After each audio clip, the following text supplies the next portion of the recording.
Donc pour revenir au pervers narcissique, ben voilà, c'est un être vraiment de souffrance en fin de compte, hein. C'est vraiment un être qui a une faille du moi, un moi immature, un moi construit autour d'un vide intersidéral, hein, qui n'a pas foncièrement d'intériorité en fait. Un moi voilà, qui est vide en fin de compte. Donc, ce qui lui procure énormément de souffrance et en fin de compte, il va pas voir les choses comme quelqu'un comme quelqu'un qui de entre guillemets normal parce que voilà, la normalité, je ferai une vidéo aussi là-dessus, hein, c'est quelque chose de qui est établi, enfin voilà.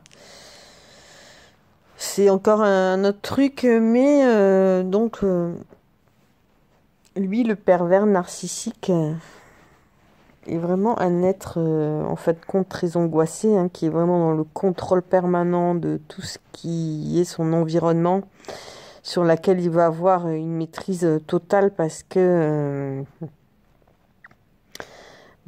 a peur que les choses lui échappent, qu'on le démasque tout simplement, qu'on voie à travers lui, hein, et que à ce moment-là, tout risque de s'écrouler pour lui, hein, puisque toute sa personnalité s'est construite sur du rien, hein. C'est comme une maison qui est construite sur rien. Donc, si on découvre qu'il n'y a rien à l'intérieur et qu'il n'y a que du vent, au final, il va pas rester grand-chose. Il suffira d'un petit truc pour que tout s'écroule et que foncièrement, son réflexe de survie va se mettre en œuvre et donc il va, comment dire, il va redoubler d'intensité pour pouvoir maintenir ce qu'il y a encore à maintenir, parce que sans quoi, pour lui, c'est d'être englouti par ce néant, tout simplement.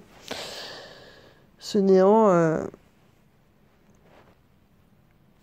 de sa psyché, hein. Donc voilà, c'est donc une stratégie pour lui de, de rester en vie, hein. Pour lui, il n'a pas vraiment le choix que d'agir comme cela finalement, il s'est mis lui-même dans cet engrenage. Et que après quand voilà, hein, on a du mal à en sortir, et puis que de toute façon il est aussi dans une paranoïa. Il y a un côté paranoïaque aussi, hein, qui va mettre puisqu'il y a un contrôle excessif, et donc il va toujours être dans ces luttes finalement contre soi-même et contre l'environnement en fin de compte, surtout, et aussi contre soi-même. Mais bon, ça, il en est dans le déni, hein. Donc il va toujours être en lutte contre cet environnement pour pouvoir essayer que ça ne représente pas un danger pour lui.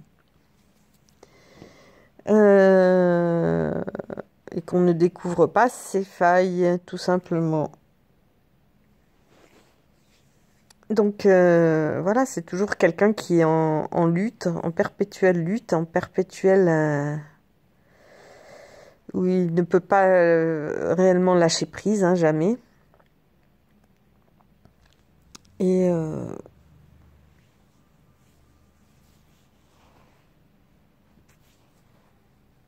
donc, bien évidemment,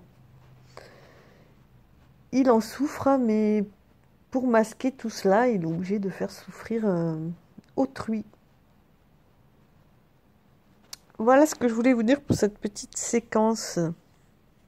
Je vous dis à bientôt sur ma chaîne. N'hésitez pas à vous abonner, à laisser des pouces bleus. Et je vous dis à bientôt donc. Ciao, ciao.